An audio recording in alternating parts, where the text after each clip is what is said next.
holding the umbrella. What are they taking the umbrellas?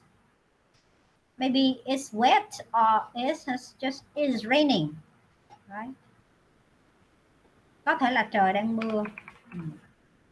It's raining. Number 3. In this picture, there are two people. A man who is lying on the chair, and a woman who seems to be the examiner. Maybe she's examining his teeth. Examining, đang khám răng ha. Examining. Chúng ta có động từ examine là khám. Ví dụ như khám sức khỏe thì chúng ta dùng từ examine, đúng không? So the woman is a dentist. What do you think? What do you think the woman does? What does she do? She's a dentist. So the woman is examining the man's health or the man's teeth. Đang kiểm tra răng cho người đàn ông. Number 4. Here, number 4, we can see two people. Yeah. They're wearing the hard hat. Họ đang đội nón bảo hộ ha, hard hat. And it looks like they are on the construction site. They are at the construction site. Có vẻ là họ đang ở công trường. And in the picture, the woman is pointing. Người phụ nữ đang chỉ về một hướng nào đó. The woman is pointing. And both the man and the woman are looking in one direction. Và họ đang hai người đang nhìn về một hướng. Look in one direction.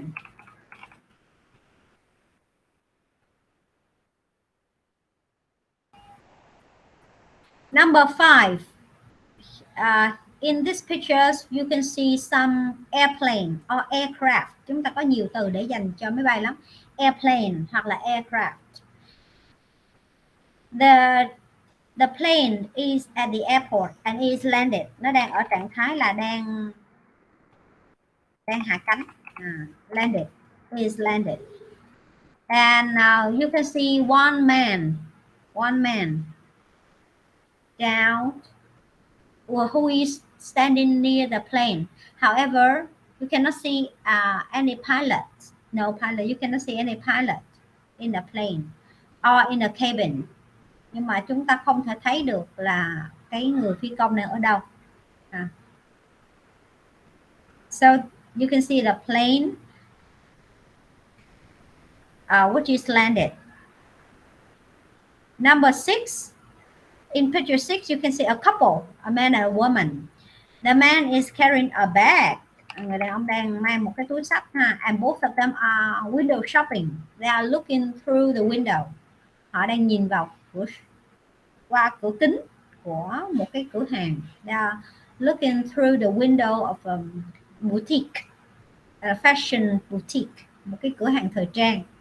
Or we call the window shopping. Họ đang đi ngắm đồ, nhìn đồ, ngắm đồ. Number 7, here we can see a group of 5 people. 4 people are sitting, whereas 1 is standing. And a man seems to be addressing something to the audience. He seems to be speaking of something to the audience. Có vẻ người đàn ông đang nói một cái gì đó, đối với những cái người đang ngồi. Audience, chúng ta có từ audience ha, là người nghe. Audience là người nghe. And address, chúng ta có từ address là đang nói gì đó. He is addressing something to the audience. Or he's talking about something, or he's speaking of something. Number 8. Here in picture 8, you can see some people. They are sitting. Họ đang ngồi, đúng không? They are sitting, but they are not sitting inside a cafe. They are sitting outside on the pavement. Họ đang ngồi ở vỉa hè, on the pavement, on the chairs, and the chairs are set and on the pavement. Because we can see some people are crossing. They are walking. Some people are crossing, whereas some others are sitting. along the pavement. Then number 9, it's easy. Here we can see a woman and she's looking at a newspaper. Cô đang nhìn vào một tờ báo. Maybe she's reading. At least she's looking at the newspaper or she's reading the news. Number 10. In this picture, you can see a lot of cars. Yeah, a lot of vehicles. Chúng ta gọi chung những cái phương tiện giao thông đó là vehicles. You can see a lot of vehicles. And the bridges. The bridge.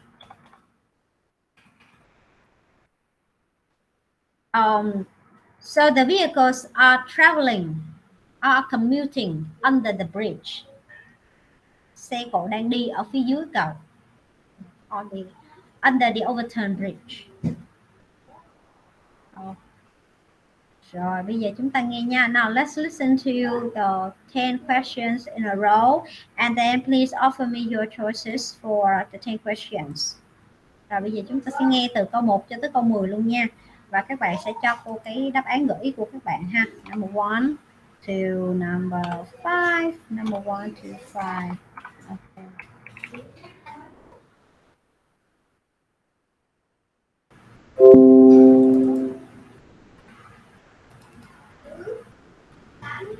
Oh, no.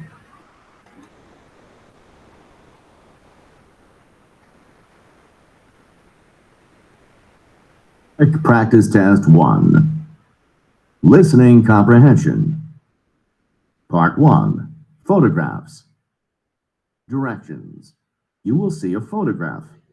You will hear 4 statements about the photograph. Choose the statement that most closely matches the photograph and fill in the corresponding oval on your answer sheet. Example. Now listen to the 4 statements. A. She's getting on a plane. B. She's reading a magazine. C. She's taking a nap. D. She's holding a glass. Statement B. She's reading a magazine best describes what you see in the picture. Therefore, you should choose answer B. Number 1. Look at the photo marked number 1 in your test book. A. They're shaking hands. B. They're filling their glasses. C. They're applauding the speaker. D. They're waving to their friends.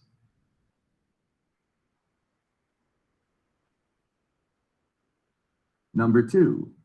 Look at the photo marked number 2 in your test book. A. The train is moving fast. B. It's a rainy day. C. Their umbrellas are in the closet. D. They're walking on the sidewalk.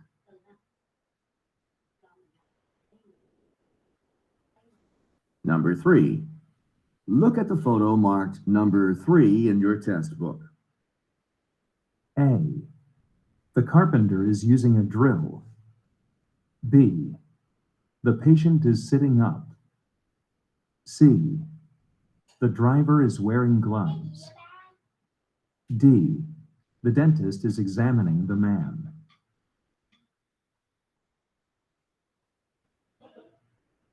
Number 4.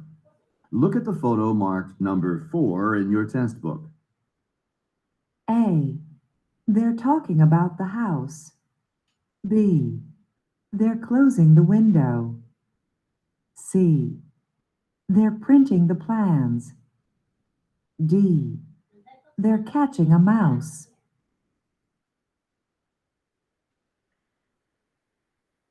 Number 5. Look at the photo marked number 5 in your test book. A. The plane has already landed. B. The passengers are ready to board. C. The train has left the station. D. The pilot has a uniform.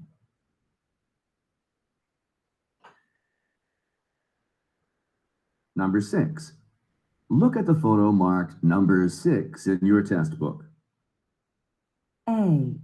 Their hats are in their hands. B. The window is broken. C. Their bags are in the car. D. They're looking at clothes in the window.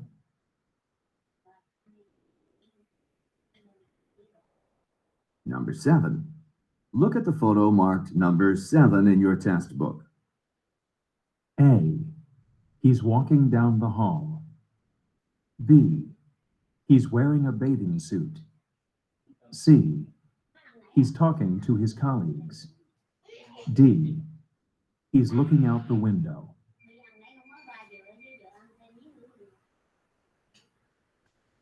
Number 8.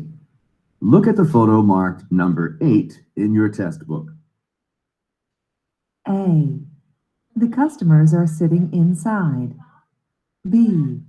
The chairs are on the sidewalk. C. The waiter is standing by the window. D.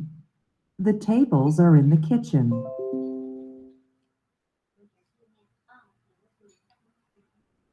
Number 9. Look at the photo marked number 9 in your test book. A. She's reading a newspaper. B. She's eating a meal. C. She's looking at new shoes. D. She's reporting the news.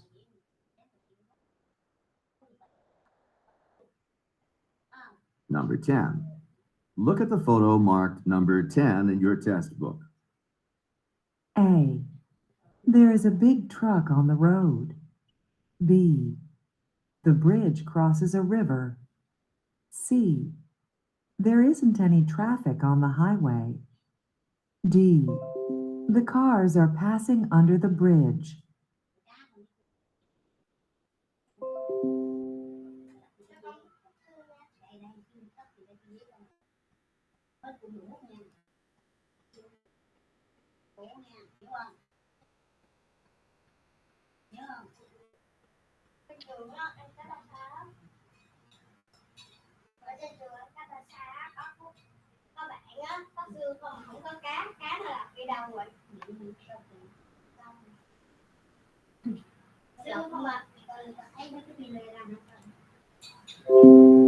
Đi học có buổi về. Mọi người đều có xương, có thịt, có nạc, có da. Còn bạn đó có ít xương không ạ? Sao cô múc lại? Đi đâu chắc nó rớt đi đâu á. Cái cô múc lại chụp cái khác.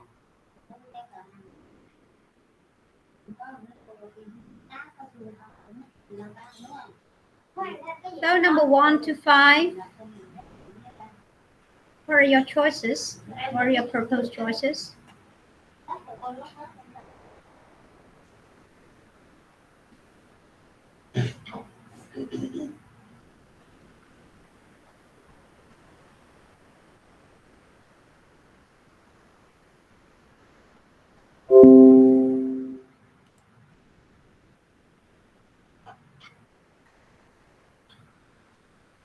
Matches the photograph and She's getting on a plane.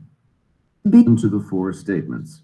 Finding oval on your answer sheet for statements. A magazine. Holding a glass. Therefore, you should choose answer B. Number 1. Look at the photo marked number 1 in your test book. A. They're shaking hands.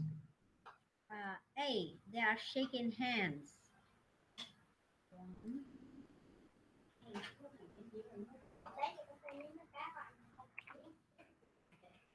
They are shaking hands. Họ đang bắt tay, đúng không? B. They're filling their glasses. B. They are filling their glasses.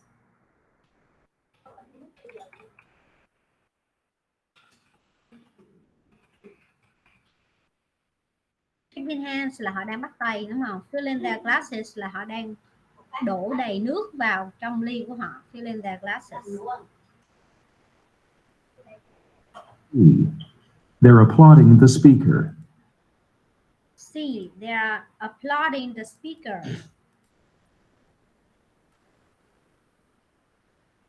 Rồi, sẵn cái động từ đây cô ghi luôn nha. C. They are applauding the speaker. Họ đang vỗ tay tán thưởng, đang vỗ tay hoan nghênh cái người diễn giả, người nói chuyện ha.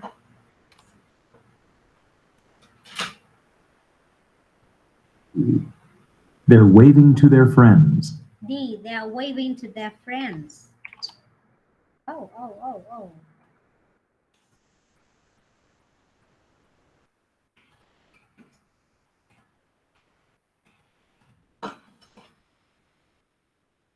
Họ đang vẫy tay với bạn của họ. So based on what you can see directly from photo 1, the best statement that can describe the best things from photo 1 is C. They are applauding the speaker. Họ đang vỗ tay cho cái người diễn giả, người nói chuyện đó. Diễn là diễn thuyết, giả là người. So number 1, C. Okay. Right. Number 2.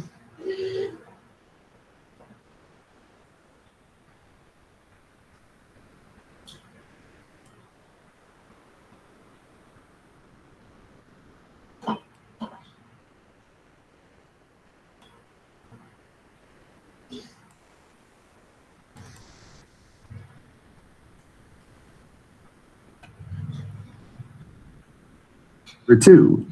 Look at the photo marked number 2 in your test book. A. The train is moving fast. A. The train is moving fast.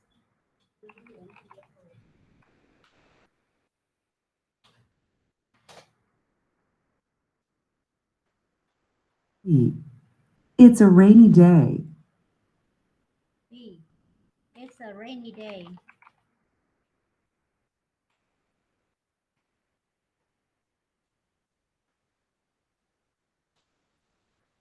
C. Their umbrellas are in the closet. Their umbrellas are in the closet.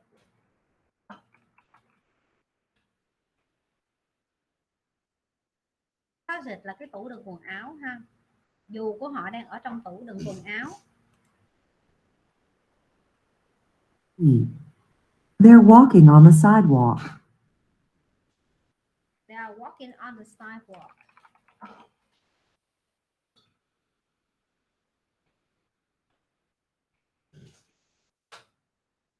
Họ đang đi bộ trên vỉa hè. Sidewalk, vỉa hè ha. Sidewalk or pavement. But actually what you can see from the photos, people are crossing the street, not walking on the sidewalk. Họ đang đi băng qua đường chứ không phải là đang đi trên vỉa hè.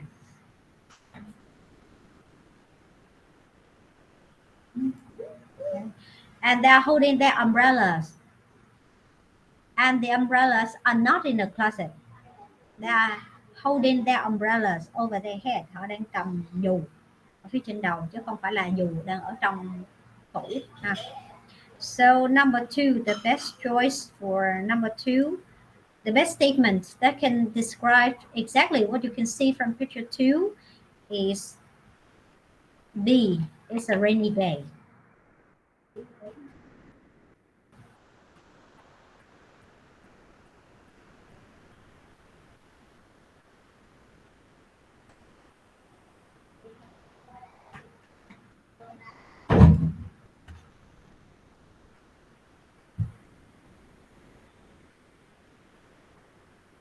Number 3. Look at the photo marked number 3 in your test book. A. The carpenter is using a drill. A carpenter is using a drill. Drill đây là cái khoan ha. Người thợ mộc đang sử dụng một cái khoan. The carpenter is using the drill. E. The patient is sitting up. The patient is sitting up. Bệnh nhân đang ngồi. The patient is sitting up.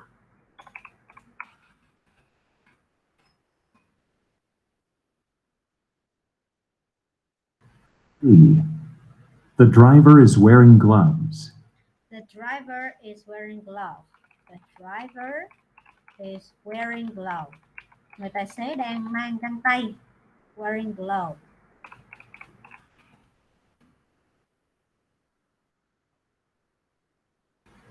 E. The dentist is examining the man. The dentist is examining the man. Đúng cái từ examine là đang kiểm tra sức khỏe đó các bạn. Dùng từ kiểm tra sức khỏe ha. Examine. Thì đôi khi chúng ta có thể dùng từ check nhưng mà nó không có chính xác lắm ha. Mình dùng từ exam, examine ha. Còn từ exam, danh từ exam nghĩa là kỳ thi. Examine là kiểm tra sức khỏe. The dentist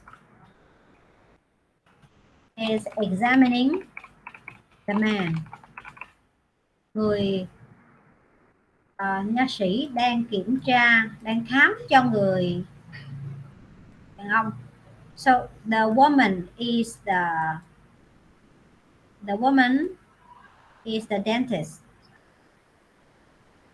Người phụ nữ lúc này là đóng vai là một nha sĩ.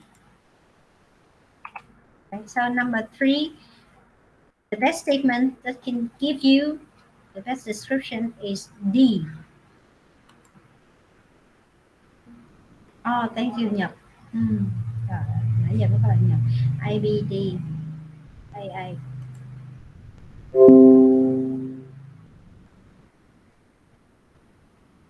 Number 4, A, 5, A. Okay. Now let's move on to number 4. Bây giờ chúng ta sẽ qua câu số 4 ha. Number 4.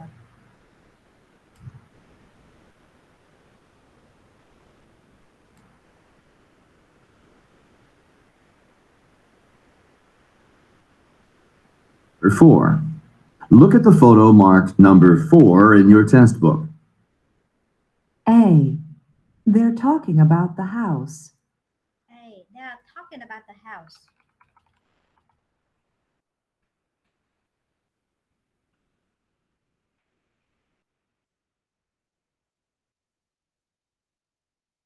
B. They're closing the window. They are closing the window.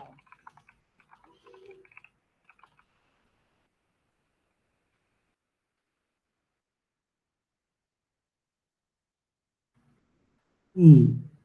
They're printing the plans. They are printing the plans.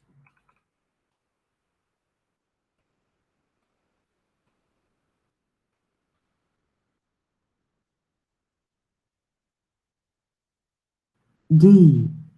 They're catching a mouse. They're catching a mouse.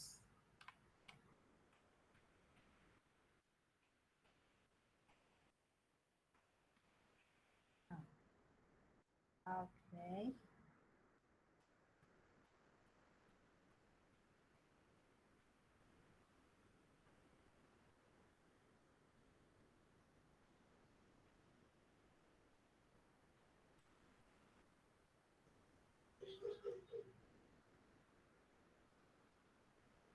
So the best statement that can describe what you can see from picture 4 is A. They are talking about the house. Họ đang nói về cái căn nhà đó. You cannot see the window, right? Mình không thể thấy được cái cửa sổ. And they are printing the plans. You cannot see any printer. Ở đây mình cũng không thấy được cái máy in. And a mouse, of course, you cannot see the mouse. Họ đang bắt một con chuột. No, of course not. So number 4, A is the best option. All right, now let's move to number 5. 5.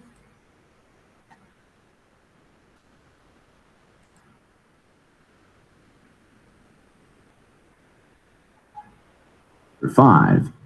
Look at the photo marked number 5 in your test book. A. The plane has already landed. The plane has already landed. The plane has already landed. Máy bay đã hạ cánh rồi. Already, which means the actions has happened and finished.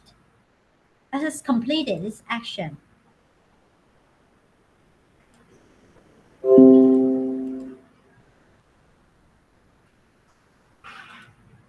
B. The passengers are ready to board. The passengers are ready to board. The passengers. C. The train has. The passengers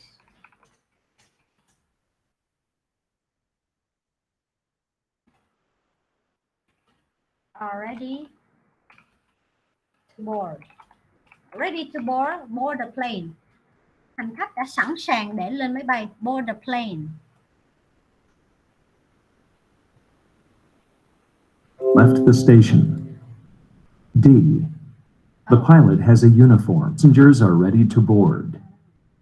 C. The train has left the station. The train has left the station.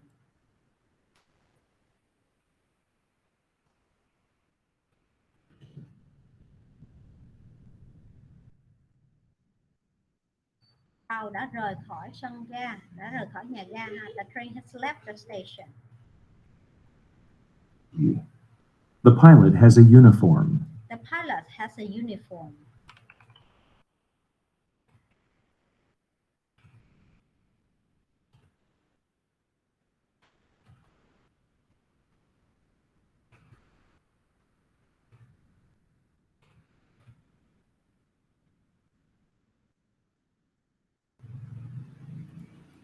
Has left the station. D. The pilot has a uniform. Okay, so to number 5. Can you see the pilot? Of course not. You can see one man, but he is very tiny. He is very small compared to the size of the plane. And is the plane is not a train, so C is not the right options. And the passengers, can you see any passengers? No, of course not. So we cannot confirm that the passengers are ready to board the plane yet. So what we can see directly from the photos is the plane has already landed. So A is the best choice for number 5. Rồi, và câu số 5 chúng ta chọn câu A ha. Now let's move on to number 6. Okay. How about 6 to 10? Rồi, các bạn Nhật đã đúng hết rồi ha, nhiều quá giỏi. Number 6 to 10. Bây giờ chúng ta qua câu 6 đến câu 10 nha. Now let's move on. 6 to 10.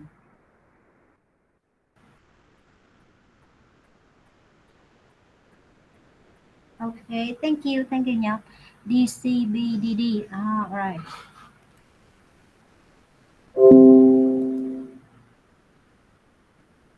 D.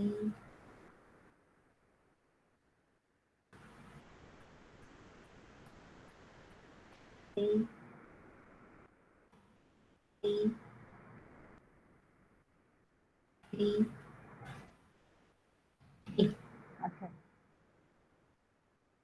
So listen and check for details. Rồi, chúng ta nghe và kiểm tra chi tiết nha. And confirm the best choice for each questions. From number 6 to number 10.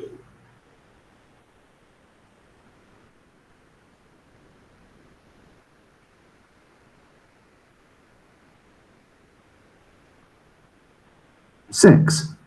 Look at the photo marked number 6 in your test book. A. Their hats are in their hands. A. Their hats are in their hand. Họ đang cầm nón ở trong tay. Họ đang cầm nón ở trong tay của họ ha. Their hats are in their hand.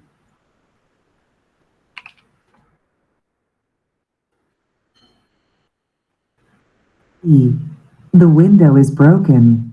The window is broken.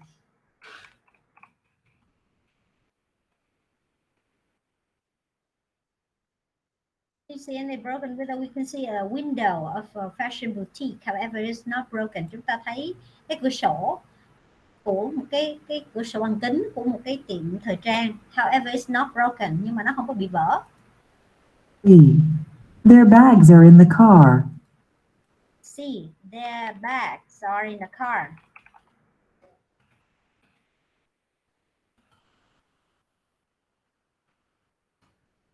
Túi xách của họ để ở trong xe. We can see that the couple is looking at the window of a fashion boutique and the man is carrying a bag. E. They're looking at clothes in the window. Oh, they are looking at clothes in the window. They are looking at clothes. Clothes in the window. Họ đang nhìn quần áo ở qua cái cửa kính của một cái cửa hàng thời trang. Looking at clothes in the window. Okay, so D is the best description that matches what you can see from the picture. So number 6, D is correct. Number 7. So let's move on to number 7.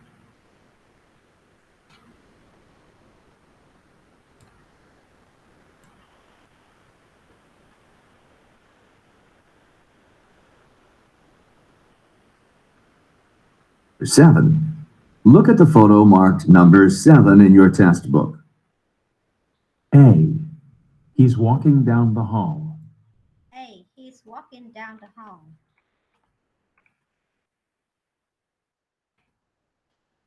Anh ấy đang bước xuống sảnh, đang ở trên lầu ha. He is upstairs and he is walking down the hall.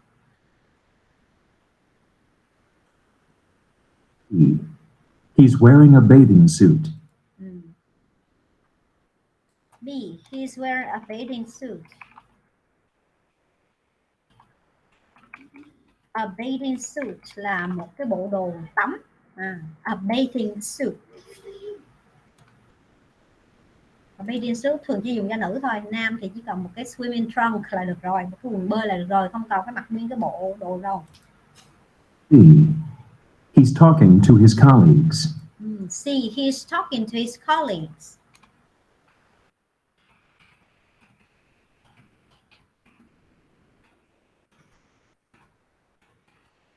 Colleagues, co-workers, workmates, đồng nghiệp ha. Colleagues, he's talking to his colleagues. Anh ấy đang nói chuyện với đồng nghiệp của anh ấy.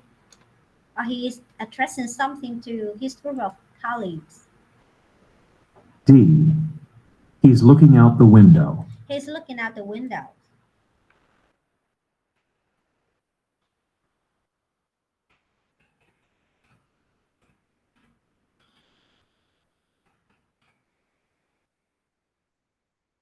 Anh ấy đang nhìn ra cửa sổ. Of course not. Can you see the window? Of course not. Is he wearing the bathing suit? He is wearing a shirt, a white shirt and tie. What black pants? He is not walking and he is not wearing a bathing suit. So the best option that we can choose to best describe what you can see directly from the photos is C. He is talking to his colleagues. Anh ấy đang nói chuyện với một nhóm đồng nghiệp, a group of colleagues. 7C is the best choice here. Good. And now let's move on to number 8. How about number 8?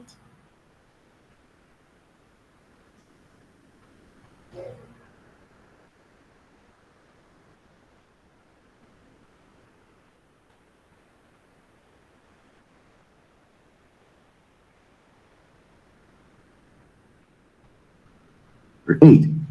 Look at the photo marked number 8 in your test book. A. The customers are sitting inside. A. The customers are sitting inside.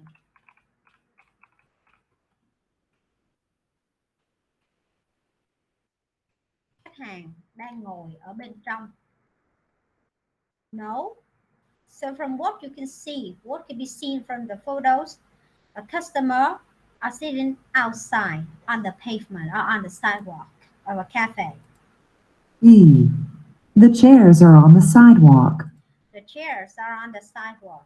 Ghế được xếp ở cái vỉa hè. The chairs are on the sidewalk.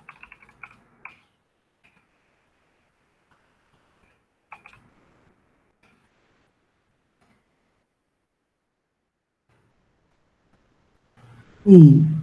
The waiter is standing by the window. The waiter is standing by the window.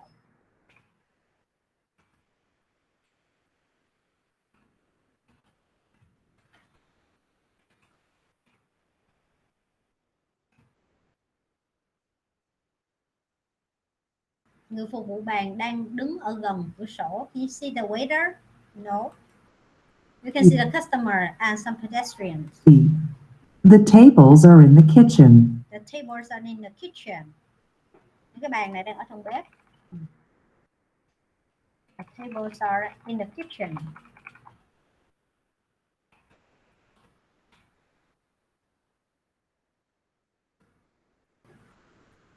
So in the picture, we can see some tables and chairs, and all of them are set on the pavement.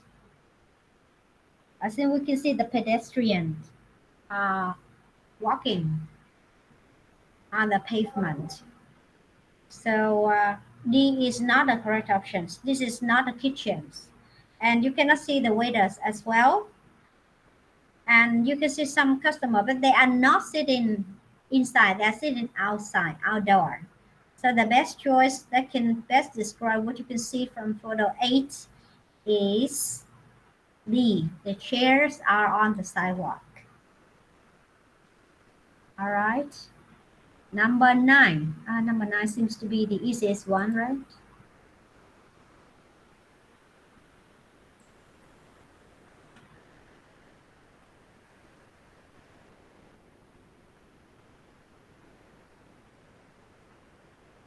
Number 9. Look at the photo marked number 9 in your textbook. A. She's reading a newspaper. B. She's eating a meal. C. She's looking at new shoes. D. She's reporting the news. Customers are sitting inside. Number 9. Look at the photo marked number 9 in your textbook. A. She's reading a newspaper. A. She's reading a newspaper.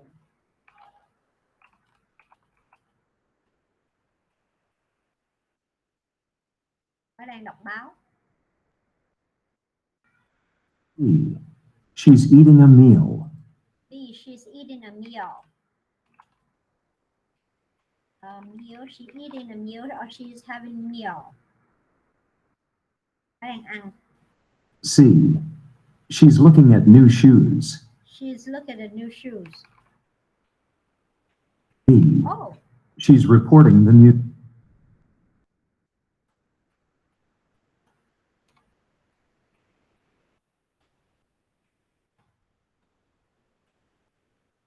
New shoes. Cô ấy đang nhìn những đôi giày mới ha. And D. She's eating a meal. C. She's looking at new shoes. D. She's reporting the news. She's reporting the news. Cô ấy đang tường thuật tin tức. She's reporting the news. News là tin tức ha. She's reporting the news. So from what you can see from the picture, obviously the woman is reading the newspaper, a newspaper. So number 9, the best selection is A. Okay, now let's move on to the last item for for part 1, photo description. Number 10. Number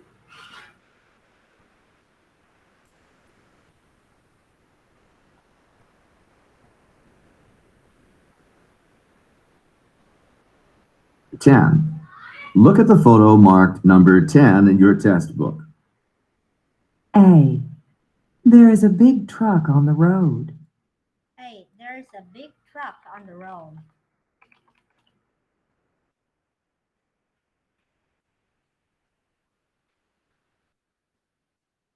Có một chiếc xe tải lớn ở trên đường.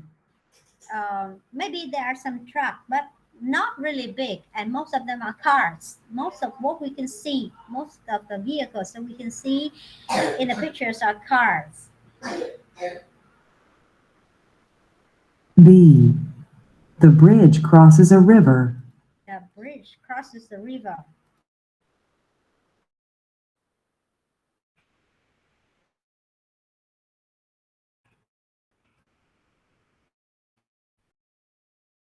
C. There isn't any traffic on the highway. There isn't any traffic on the highway.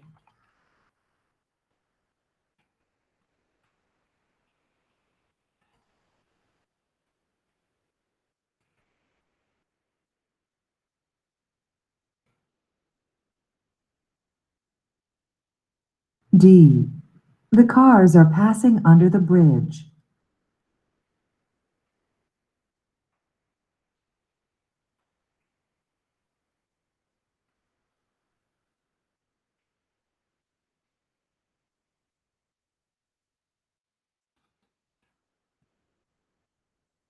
The bridge crosses a river. So here we can see some bridges. However, they cross over the street, not a river. Những cái cầu này thì nó băng qua con đường. Ở phía dưới là đường cao tốc nữa, phía trên là cầu vượt ha. The overturned bridge. So B is not the correct choice. And C, there isn't any traffic on the highway. Trên đường cao tốc này không có xe cộ nào hết. Actually, there are some vehicles commuting on the highway, right? Not many. There are not too many vehicles traveling on the highway. However, there are some. There is traffic. And D, the cars are passing under the bridge. Những chiếc xe hơi này đang chạy phía dưới cầu. Đúng rồi, okay. So you can see the bridge on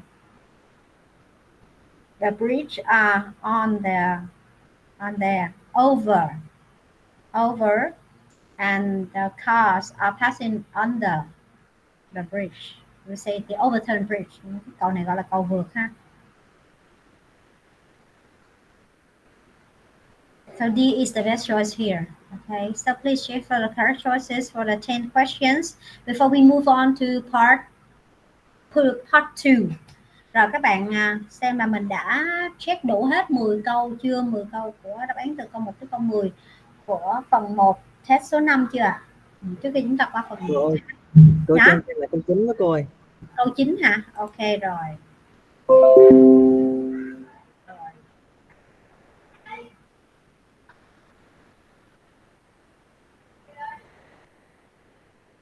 Dạ em cảm ơn cô. Okay, so thank you. Thank you for your response. How about others? Còn các bạn khác thì sao ạ?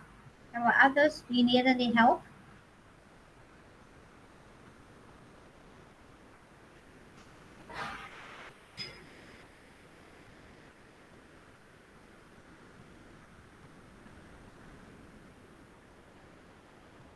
No. So now let's move on to part 2, questions and responses. Và mục tiêu của chúng ta là cố gắng phấn đấu 15 câu ha. Rồi bây giờ chúng ta sẽ nghe từ câu 11 cho đến câu 25 ha. Now let's listen to questions 11 to questions 25 for part 2, questions and responses. And then please